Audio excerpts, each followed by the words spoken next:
அறுவை சிகிச்சையில்லா குணம் இது ஆயுட்கால நிவாரணம். டாக்டர் ஸ்ரீவர்மாஸ்.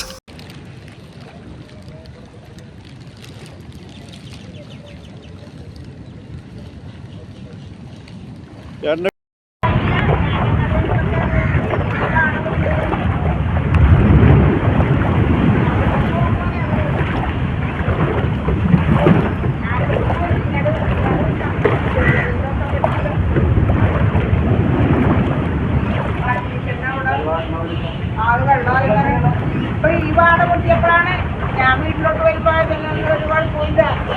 ഈ വാട പൊട്ടിയപ്പോഴാണ് വെള്ളം കൂടിയേക്കണത്.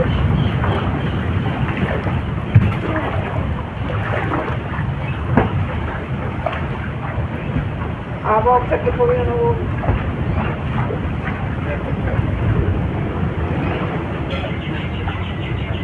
21 വർഷമായി ഒരു പരിപാടിയില്ല.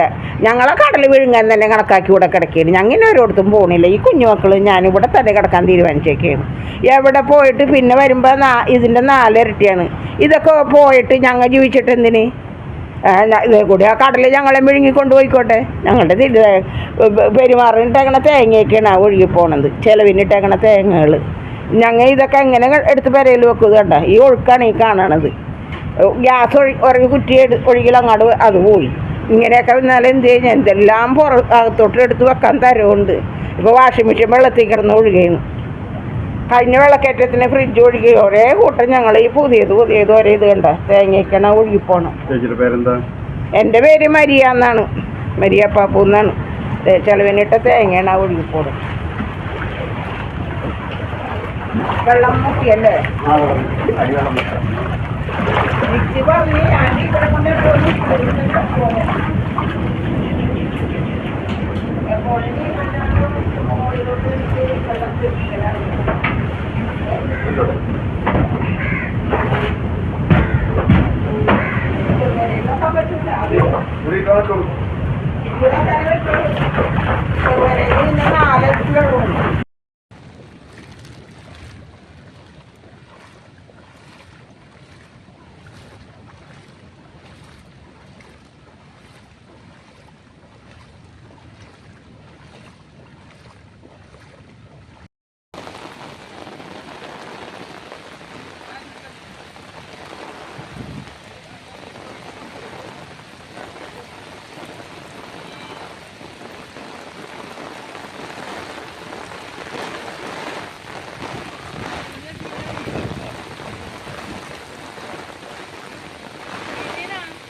എൻ്റെ പേര് കൊച്ചിത്രി സേനീഷിൽ. ഞാൻ എടവനക്കാട് ഗ്രാമപഞ്ചായത്ത് 13-ാം വാർഡ് മെമ്പറാണ്.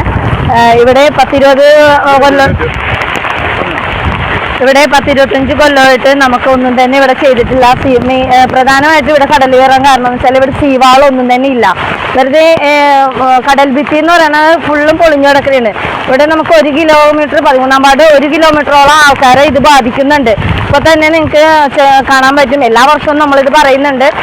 നമുക്ക് സീവാളും അതുപോലെ പുലിമുട്ടും സീവാളും നിർമ്മാണം വന്നാൽ മാത്രമേ കടലേറ്റ് നമുക്ക് കുറച്ചെങ്കിലും നമുക്ക് ശാശ്വതമായ ഒരു പരിഹാരം എന്നുള്ളത് പറയാൻ പറ്റുള്ളൂ.